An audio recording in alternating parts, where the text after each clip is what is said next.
Hey, we just wrapped up an epic 5-day challenge with 260 aspiring copywriters. On day 2 of the challenge, we went through what I think are the best, highest paying, most profitable niches you could write for in 2025. List has changed a little bit. And most importantly, how to choose the best one for you personally. I thought it was a banger session. Everyone kind of agreed. So I'm going to hook you up big time. I'm going to give you the entire recording from that session right here, right now. Let's go. We're going to put all your niche questions to rest. Finally, we're going to cover your 5-star niche. And I want everyone to walk out of here today having chosen your niche. Let's get it. So firstly, why even bother? Why niche down? If you're first starting out, you can't compete with the big dogs in your industry. So if you come in fresh off the boat, fresh out of copy kindergarten, and you're like, yeah, I've been in this industry for 6 months and I'm going to help everyone with everything. Social media and funnels and ads, graphic design and all this different stuff, tech, websites. For anyone who has a business, you're literally competing with like Alex Hormozi, Sabri Subi, you're competing with Neil Patel, all these $billion Madison Avenue advertising agencies. Do you really think someone's going to choose you over them? Not extremely likely, okay? Unless they're like on a budget or whatever. The point is, you are much, much better off honing in, picking one specific target market, ignoring everyone else. Because the reality is, let me give you guys an example. So imagine you're in a loud, crowded, busy restaurant and the waiter drops a plate. Everyone kind of looks over a little bit. They made some noise, right? That's the equivalent of you making noise in a marketplace, shouting, hey, I can help you grow your business, okay? Everyone kind of looks over a little bit and then just goes back to what they're doing, okay? No one really pays close attention. Now, imagine some kid, maybe some 6-year-old kid or whatever, yells out, hey dad, guess who looks? All the dads in the room. And they look a lot closer than the plate, right? Then maybe even they're standing up to get a better look. Hey, is that my son? Is that my kid? Wait, who's dad? Does anyone have a kid here? And they're looking at the other dads and is that your kid? No. The point is you have a lot more attention than just the guy who dropped the plate. Now imagine kid yells out, Max. Hey, Max. Max. If anyone's called Max in a restaurant, bro, they're going to be looking left and right like a head on a swivel, like a meerkat, heads up, standing up. They're looking around. Hey, what? Me? You're going to be paying a lot more attention. So the point is, the more specific we can be with our message, yes, we alienate 99% of people who aren't Max, but anyone who is called Max is going to look. They're going to pay close attention. And you'll find that every time we niche down further, we typically triple the response of our audience. Not to mention the difference in salary and income versus a GP, general practitioner, okay, jack of all trades, compared to a surgeon. I mean, who do you guys think earns more? Not even a question I'm going to wait for an answer for. Obviously, it's a surgeon, okay? It's the person who specializes in a particular field of study, brain surgeon, open heart surgeon. They're going to earn more than the general practitioner. And in fact, the average is about twice as much, just from specializing in one particular field. So that is why we niche down, okay? Number one, it's to get the attention of the prospects. Number two, here's the thing, even if you can write for a lot of niches and you can do multiple different services and you're just super skilled and you can do closing and you can do all this other stuff, it's more about the branding than your actual delivery. Okay, so it's your perceived value. That's why we niche down. So imagine, again, you go to a restaurant where it's one of those ones that has 100 things on the menu, right? Imagine it's like a restaurant and it's got Chinese food and Italian food, Greek cuisine, Thai food, and it's got every cuisine you can imagine. And there's 150 menu items. What's your perception of that restaurant? It does everything. It can't really be that good, can it, at any one cuisine? If I want Italian, are you going to go there? Or are you going to go next door to the place that just does Italian? Not even close, right? You go to a restaurant and it has 5 things on the menu. You're like, okay, well, they better be damn good at these 5 dishes because that's all they offer. Of course, in fact, a perfect example of this is on the walk to gym every single day, I walk past these same 2 restaurants. And it's so funny because there's an Italian one and the one next door is exactly what I described. It's kind of like a half nightclub, half restaurant, half bar. They try everything to beat this Italian restaurant and to have all the customers. They have live entertainment. They have a pretty girl at the front door who tries to pull people in. They offer specials. They open way earlier. They stay open way later than the Italian restaurant. Try and get every advantage they can. And this place is empty compared to the Italian one. The Italian one is full every day. This place is like crickets and they're right next door. And I was like, I can't imagine being the business owner, just seeing all the people eat next door. It'd be driving me crazy. I've been to both and I've eaten at both. And the Italian one is way better. Food quality wise, that's probably a part of it. But I think also a part of it is it's the niche. People want Italian, they're going to go to the Italian place. Okay, so hopefully I've drilled this concept in your brain hard enough and we don't need to cover it anymore. So when I say niche, what I'm talking about is a combination of your market, which is the who, it's your target market, okay? Plus the service. And the service is your what, the what you're actually offering. The intersection of those two is going to be your niche. And it is, in my opinion, easier to start with a service you're already good at. So for most of you, that's going to be email copywriting, like we talked about yesterday, specifically Gmail copywriting, and then choose a market where that service is in high demand. That's how I would like you to go about this. So in terms of like how broad, how specific should we go? I see a lot of people and they're like copywriter for the health niche. In my opinion, that's too broad. Okay, because you're competing with, let's say, many big agencies and copywriters who are way more established than you, way more experienced than you and whatnot, and better than you, to be honest. They can get away with being a bit more broad because they have a big brand name behind them. You see that? Do you understand that? Like the reason Alex Hormozi can be like, yeah, I help any business grow. It's because he has an enormous brand behind him and everyone knows who he is and they know him, they like him, they trust him, they respect him. They know that he is the man. You, with your 40 followers and like no experience, can't really get away with doing that. But Alex Hormozi didn't come into the world, didn't pop out of his mum's womb saying, yeah, I help all businesses grow. Like, no, he started very niche. He started, remember, with Gym Launch. He helped gyms grow. Like that was it. At first it was like American gyms. Like it was very specific. And then as he grows his brand, he can be more and more broad. More people know who he is, okay? So in the beginning, the competitive advantage that you can have to beat these big guys is by being hyper niche down. So better than copywriter for health niche would be, for example, copywriter for health supplement brands. That's a lot more specific. Even better, more specific, I would say, because again, rather than copywriter, I would say email copywriter for health supplement brands. In the beginning, I'll pick one main type of copy that you're going to offer. I'm not saying don't learn others. Of course, the goal is we want to be a full stack copywriter that can offer all different types of copy. But for branding purposes and in the beginning, pick one skill, one target market, and that is who you're going to serve. So I would say that is the sweet spot. Now, if you want to get even tighter on this can work. You got to be careful with this though, because you can go overboard and you can get way too specific where you have not enough people in your market. So the general rule of thumb, I think if you have at least 1,000 prospects in your target audience that you could reach out to, that is the sweet spot. Any less than 1,000, like in the whole world, that's probably too niche, right? So if you're like, I do abandoned cart emails for underwater basket weaving coaches. All right, good luck with that. Yeah, that's specific, but good luck finding anyone. We have had quite a few people have success though by just going ultra niche, at least in the beginning, as a foot in the door to get clients. So I'll give you an example. Gabriel, he's one of our 6-figure success stories. He's on his way to about 30K a month. Dude's from Spain, absolute killer, love him. He woke up out of the blue to a call booked in his calendar from a 300K a month ecom coaching business that he did not reach out to. And he's like, where the fuck did this call come from? I'm so confused. What happened was, they had a problem. They were stuck in spam. And so he told his CMO, go Google, go find someone to fix this, right? So she typed in Instagram, typed in Google. She was like, ecom coach stuck in spam, fix, or something like that. And he positioned himself so specifically that his website and his socials and everything said, I help ecom coaches get out of spam. Like it was very specific. And so he was number one, boom, right there at the top of Google. And she was like, well, fuck, there's my person. Easy days. And she just booked a call straight away. There was no qualification. There was no skepticism. It was just book straight in. He walked up, did a call. Guess what? That business, they are now, I think 6 months into this partnership, been paying him 3K a month every month. And he is now setting up a profit share where he is going to take a percentage of their entire business, grow and scale them. And that's how he's going to 30K a month. And it all started because someone reached out to him because he was very specific about who he served. So keep that in mind as well. When it comes to your website, when it comes to your socials, even just having really specific SEO like that can be really beneficial. Okay, so in the beginning, consider going more specific rather than less specific is my advice. So even tighter would be like abandoned cart king for health supplement brands, aka you just help people set up abandoned cart sequences. Now, of course, once you do that for them, that's like the foot in the door service, then of course you can upsell them into doing their emails on a retainer every month. So do you guys see this? Are you getting this? I'd either rather you hit the sweet spot there, which is like email copywriter, or you pick something that's even more specific with the service. Pick like one ultra hyper specific service, like get you out of promo, get you out of spam, set up a welcome sequence, set up an unsubscribe sequence, abandoned cart sequence, that sort of thing. Just as a foot in the door service. And obviously you still are an email copywriter and you'll sell them into that. But I'm just talking about get your foot in the door. Okay, perfect. Now, at this point, inevitably, someone is going to say, but Sean, if I go too narrow, then I'm alienating so many people that I could have worked with.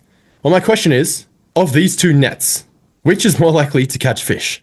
Let me know, the left one or the right one. Which one do you think is more likely to catch fish? Assuming they're not huge fish. It's just like regular size fish. Someone said the middle one, you're funny. Obviously, it's the one on the right, okay? The one with smaller holes. Because guess what? Every time you make your service and your niche and your messaging to the market too broad, that is you effectively widening the holes. Okay, it's you screaming to a louder audience. You widen the holes, the fish, aka your prospects, they just swim right through. You make the holes tighter, smaller, the fish will get caught. Okay, it's like the difference between in a noisy marketplace, because this industry and the digital marketing world, copywriting niche, coaching niche, agency niche, this whole like digital space we're in, it's only getting noisier by the day, right? It's only getting more saturated, more crowded every single day that passes us. And the way to stand out in a crowded marketplace, it's not by shouting louder than everyone else. It's by whispering the right words in the ears of your prospects. Do you guys see the difference? So with that said, let's choose your service and then let's choose your market and let's choose your niche. My recommendation is start with one main type of copy. If you're good at multiple, then you can offer these as upsells on the call. So that's the distinction. It's leading and offering one main service to one main market. When you get on the phone, when you're having a one-on-one conversation with someone, then you can mention all the other stuff that you can do. But the problem is if you're listing that publicly and you're like, I do websites and blogs and SEO and email and this and that and that and that, you come off too generalist, like a jack of all trades. Anyone here ever got like a DM, like this huge Instagram paragraph? And it's like, hello, sir, I can do your website and social media and your videos and your follower growth and this and that. And it's like, do you really think that person's going to be very good if they're offering this menu of 10 completely different things? Probably not. So my recommendation, start with one specific service. And then as you have those one-on-one conversations with prospects, see what they need, right? This is the point of doing like the closing call. It's because you adapt on the fly according to what they actually need. So if they need help with ads, then you can offer that, right? So my recommendation for most people is going to be, like we talked about yesterday, Gmail copywriting, i.e. email list management. You can also offer, like these are some other ones that are in hot demand right now, short form scripts for Reels, TikToks, YouTube Shorts, etc. YouTube scripts for longer form videos on YouTube. That's something that's super in demand as well. Social media, that's going to be mainly Reels and carousels for Instagram. So posts that drive engagement, that get comments, that get conversions, and ideally that can somewhat go viral as well and grow the audience. Ads, that's another big one, always in demand. And then long form, once you, I would say master short form, then long form afterwards. So that's sales letters, VSLs. Obviously you can provide tons of value there. So I would just pick one of these 6 that I've given you right here. Social media is kind of the same, I guess, short form scripts, but one of those 5 to 6. For most of you, I would just stick with Gmail copywriting for now, unless you have specialities in one of these other industries. Unless you don't want to do email, totally cool. These other ones are equally, if not more in demand than email. I only like to start with email because it's one of the easiest to learn. So what I recommend you do, pick one of these as your main service, and then you can pick a second and even a third one to offer as upsells. So you keep those in your back pocket. And then when you're closing someone on the phone, it's like, by the way, do you have anyone doing your social media? Do you have anyone doing your YouTube scripts? Anyone doing a short form? Because I can help you with that as well. And then pretty easy to upsell your clients and to do more for them over time. Alma says, is it possible to make 2 to 3K a month as a copywriter? Yeah, per client. That's the industry standard rate per client. So yeah, it's not just possible, it's actually normal. So that's your service. Hopefully everyone has decided. Yeah, so what's the difference between short form scripts and social media? One is a subset of the other, if I'm honest. So I would kind of merge those, probably make them one. Again, it's more like something that people specifically want. It stands out a bit more. If it's like, hey, do you want some help with your social media posts? That just, it sounds a bit broad and generalist, like you're some SMMA service. But if you specifically say, I can do short form scripts, that's kind of like exactly what they're looking for. So I would say short form scripts and carousels to be specific, because that's really where it's at. That's what's hot at the moment. So that's what I would offer if you're going to do social media, I mean. So I would pick one of these as your main one and then pick another one or two, learn it, get good at it, study some top names. Really with social media, it's just like who's getting the most views. It's not really that hard to tell, but also who has the biggest businesses behind them. Because remember, when it comes to YouTube and that sort of thing, it's not just views that matter. In fact, I would say views aren't nearly as important as you might think. It's more the conversion behind it, right? So ultimately, if you're a business, you have YouTube to get prospects and clients. So I'll give you an example, like my friend Ravi Avuvala, if you know him, he has like 90,000, 100,000 subs or something. His most viewed video ever is like how he goes to his bathroom on his private plane. Okay, that's great. Yeah, I got 2 million views, but like, are any of those people, you know, his target market? Not really. So is that video useful? Not really. Does that 2 million views mean anything? No, not really. Much more valuable is like the video that gets only like 10,000 views compared to 2 million, but it's like 10,000 views of his ideal target prospects who go, whoa, this makes sense. This guy's smart. I like him. I would like to work with him. That's a lot more valuable. So we do YouTube as a business. Anyways, hopefully you guys have decided now. All right, lots to cover. I want to move on. Choose your service, get it done, and let's talk about market. Service is the what? Market is the who. Who are we going after with this service? So what I want to talk about is your 5-star market checklist. The ultimate market that you want to be working with, this is niche, should be starving, growing, easy to find, they have the purchase power to work with you, and it's a red ocean. WTF, what the hell, man? We'll talk about it in a sec. First question for you, I kind of gave it away here. If you were to set up a hot dog stand, let's see who knows this, what would be the ultimate competitive advantage that you could have? The tastiest hot dogs, the shortest wait times, the cheapest hot dogs, the best brands. Yeah, you guys are nailing it in the chat. Well done. It's a starving crowd. Exactly. Yeah, outside of a club. Exactly. You can sell dog shit hot dogs, not saying you should, but you can get away with it. If you set up at a football stadium or in clubbing district at 2 a.m, everyone has that street, you're going to sell out because you have a starving crowd, okay? So that's number one, starving market. When I say starving market, this just means like, is your service in demand? So if you're offering email, this is something worth thinking about. Are people actually already collecting and sending emails? In the case of a dentist or your local florist or something like that, probably not. In which case, I would steer away from them. It's pretty tempting to say, oh, well, this person, this brand, this business, this niche, they're not doing email yet. This is like a big opportunity. I could come in and be the person to set it up for them. And this could be a big untapped area of growth for them. The problem with that is if they're not doing email, then they've pretty much proven that they're not really interested in email. They don't really see the value in email. Otherwise, they would be doing it already. Versus someone who's already collecting emails and sending emails. Obviously, they see the value in it. Otherwise, they wouldn't be doing it. So you don't have to sell them on the value of doing email. Because like, think about a dentist or a florist or a gym or whatever the hell who's not doing email. Well, first you have to convince them that they should be doing email. Then you have to convince them that you're the right person to do it. And it's like just this big uphill battle every step of the way. I'd much rather come in, someone who already sees the value of email and just help them with that. So that's number one. Next, growing. This one's pretty obvious, but is the market growing or at the very least just not shrinking? Okay, so don't write for a dying industry like newspapers or DVDs or like whatever the hell, right? So just make sure it's at least growing in line with inflation every year by, let's say, 5 to 10% or more.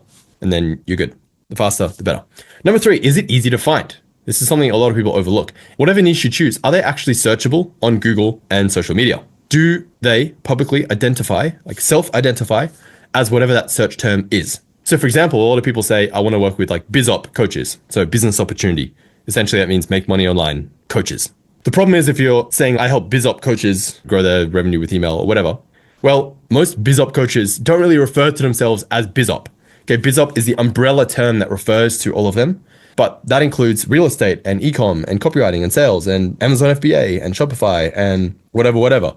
So they'll refer to themselves as an e-com coach or as an Amazon coach or as a real estate coach, right? They're not going to call themselves a BizOp coach. Yeah, they might understand that. And when they see the message, they might understand they're technically a BizOp coach. But the dog whistle, let's say, is not going to go off really. It's not going to appeal to them nearly as much as if you were to specifically say real estate coach or e-com or whatever.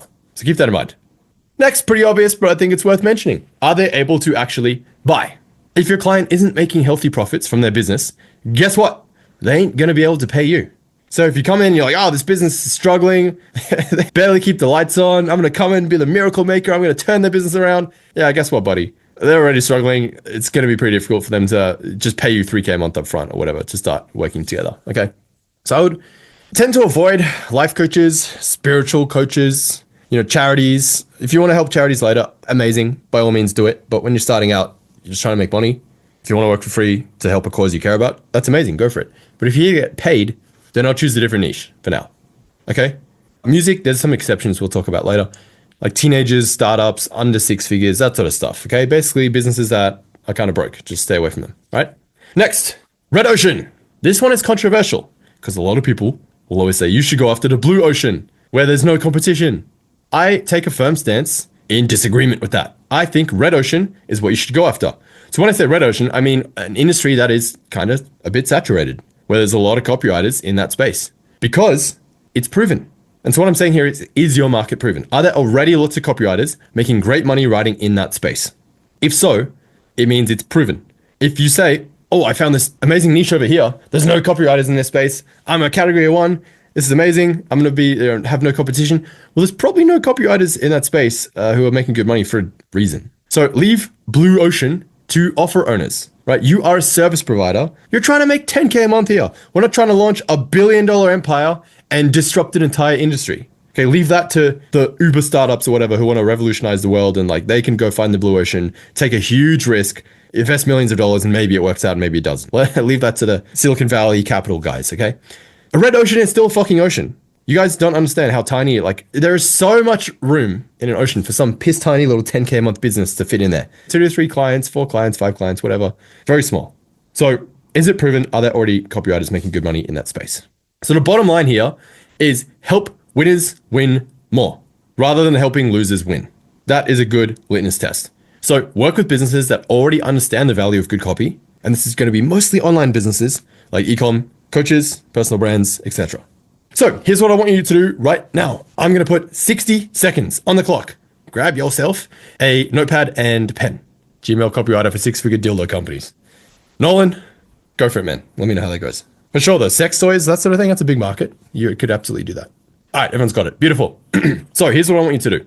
I want you to list down in 60 seconds 10 topics that you're passionate about.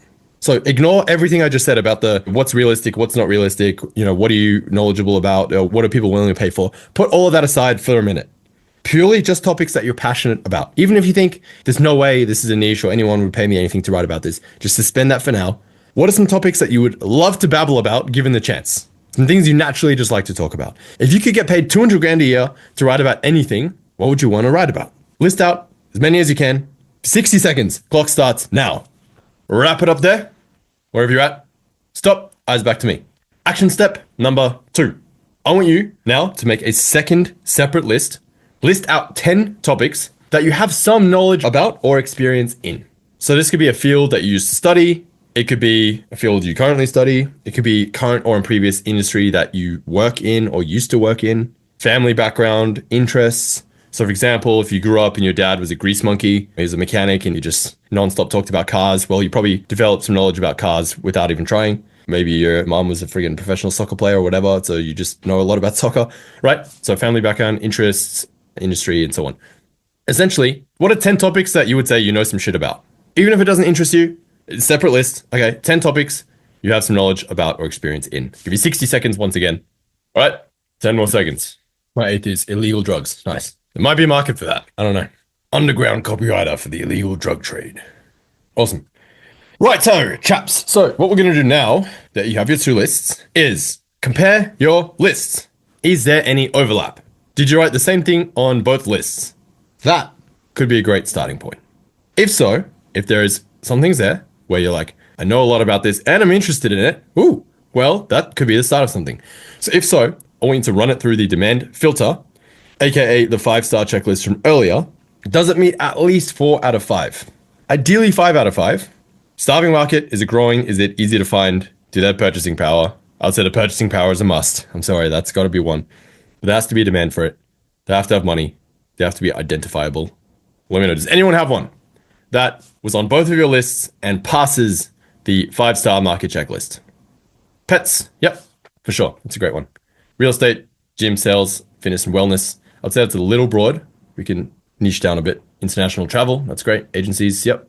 Sales coaches, yep. Supplements, gyms, personal trainer. I would not do personal trainer because most of them do not have their own business. They just work at some like gym, unless it's an online personal trainer, in which case I would go for like 6 or 7-figure online personal trainers. Business coach, real estate, ecom. Yeah, with ecom, you want to obviously pick a specific type of ecom store. Is it pets or is it golf or is it, whatever, like tech, self-improvement, dating, fitness, productivity, mindset, making money online. Okay. Yeah. So those are broad topics. You want to niche down a little bit. Soccer coaches, are they collecting and sending emails? Right. So there has to be a match there with your market and your service as well. Remember, it's the intersection of these both that makes up your niche. Soccer coaches, are they collecting and sending emails? Probably not. But maybe they have a need for social media scripts. Maybe they're doing a lot on Reels and TikToks. But most of those scripts probably aren't scripts. They're probably just them kicking a soccer ball. So do they need a script writer for that? Probably not. So if you're still stuck, I'm going to give you a big ass list of proven niches that you're free to choose from. And then you can feel free to choose one when we're done. So first, business coaches. Now, I think business coaches is a bit broad. I'd like to make that more specific. So pick a type of business coach. So it could be a Shopify coach, Amazon FBA coach, Forex trading coach, sales coaches, copywriting coaches, because that's a way bigger thing than it used to be. Instagram coaches, real estate coaches, make money online coaches. Speaking of Blue Ocean, I was the only copywriting client getting coached when I started 7 years ago. And now apparently that's a thing. It's funny. Online fitness coaches, we talked about. So bodybuilding coaches, female fat loss. Obviously you could do male fat loss too, but I'm just saying like that's the level of specificity that you would want to be. Keto coaches, vegan coaches, 7-figure fitness coaches. Okay, so rather than by type, you could segment by income, perhaps. Supplement brands, and ideally you would pick a type. So is it like bodybuilding supplements? Is it health supplements? Is it energy supplements? Is it sex supplements? Whatever. Niche e-com store. So that's just a type of e-com store, right? E-com literally is any brand that sells physical products online. So e-com is not really a niche. Okay, so you want to niche down further. You would pick, like we said, pets, golf, sports. Like what specifically are they selling online? Investing, crypto, credit repair. That's a big one. Dating/relationship advice. I would pick either men's dating coaches or women's dating coaches because it's quite a different market. Golf training and equipment. Pets. So this is pet care, training, supplies, swag. Survival/prepper niche. That is huge in the direct response marketing space. Dispensaries, real estate brokers, luxury brands, right? So that could be high-end fashion, watches, jewelries, cars, travel companies, and so on. Agencies. That's huge. Marketing agencies, huge demand for copywriters. Personal finance, that could be financial advisors, tax strategists, health and wellness products. I'll pick a specific type. Online course creators, skill-specific courses. So, coding, photography, language, whatever. Tech startups. When I say tech, I really mean like SaaS companies, software companies, that sort of thing. Maybe app developers, AI tools. They're going to need copywriters to market their ads and do their emails and website and everything. Home improvement, so tools, decor, DIY product services. Travel and adventure, luxury resorts, boutique travel planners, gear brands, parenting and baby products. If you're a parent, that's something that interests you. High-end strollers, educational toys, baby care essentials, personal development. So that's coaches, courses, apps, meditation, that sort of stuff. Mindset, gaming and esports, gaming accessories, coaches, merch, streamers, luxury lifestyle services, private jet charters, yacht rentals, concierge services, and then music, right? Small labels, coaches. The music coaching industry is enormous. That includes like DJ, people who play an instrument, music production, courses, gear, and accessories. Hopefully, you'll be able to choose one of those that you can go with, okay? Now, if you're still like sitting in indecision and or you just really don't give a fuck and you just want to get rich and you're like, Sean, what's just like the fastest path to money? I'll just do that. I don't really care. I'm here to make bands. I would pick one of these three. Business coaches. So that is B2B or B2C. So be specific what type of business coach you're going after. So B2B is more like your corporate helping other businesses grow. So that might be, more so like agencies. That's more so helping people grow and scale, those type of coaches. Or B2C, that is like really biz op, helping beginners get started, make money online. So pick at least one of those two buckets, drill down, get more specific. Second is e-com brands. Once again, pick a specific type. And then third is marketing agencies. Those are my three top recommendations if you just want the highest paying niches. Is anyone still stuck? Is anyone not decided on what niche you want to go with? All right, we're going to do an exercise here together. This is going to be fun. What I need you guys to do, I'll give you 30 seconds. Go find a coin.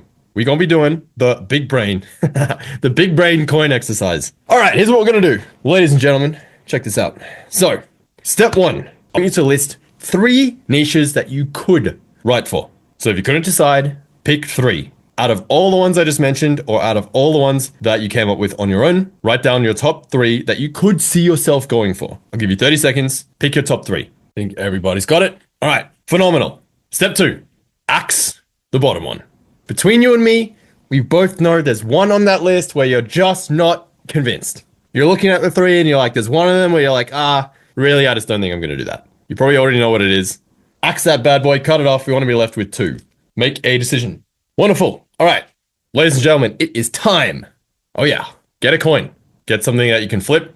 Is everyone ready? Give me a ready in the chat if you're ready to do this. Assign heads and tails to each niche. Decide which niche is going to be heads and which one is going to be tails. You got it? Once you've decided, on the count of 3, we are going to flip the coin. Ready? 1, 2, 3. Flip the coin. Here's the thing that I want you guys to ask yourself. As the coin was in the air, which one did you secretly hope it would land on? I don't care which one it actually landed on. Which one, when it was flying through the air, we're like, fuck, I hope it's this one. That's the one you should do. By the way, if you ever need to make a decision, that's a pretty good way to do it. You'll learn which one your subconscious secretly actually wanted it to do. Okay, if you're ever stuck in a decision, that's a good way to do it. So hopefully everyone has their niche. So pick one. Otherwise, you have to have like 2 sets of websites and 2 sets of everything. Having said that, what we're going to be talking about tomorrow with reverse outreach, you can have and pursue multiple different niches with specifically the reverse outreach approach. But still, I want you guys to keep in mind one main niche that you would like to go after. If you have a couple others who you still wouldn't mind going after, we can definitely do that tomorrow. Go get it done. Keep rocking, and I'll see you tomorrow, gang. That's why traditional outreach sucks. I think we can agree. Let's talk about the alternative. I think I've probably teased you enough. Enter reverse outreach. What if we could only speak to the top 3% of prospects who actually had an urgent problem that we could solve? What if we could have them reach out to us first and also have them pay to do it? That was a big list of stuff. Hopefully that helps you choose your niche once and for all, put this thing to bed. And listen, everything you just watched was only a tiny fraction of everything that I covered in my 5-day challenge. I gave all my best client getting secrets away for literally $10. Nothing held back. Every single person there said it was worth at least 100 times what they paid. And I kind of agree. So it cost me so much time and work and effort though. I frankly don't know if I'm gonna do this again. It was many all-nighters of work. But if I do, I put a registration link below. You can pre-register for the next one. So if and when we do this, I'd love for you to be a part of it. Click that link below, pre-register, and I'll see you there.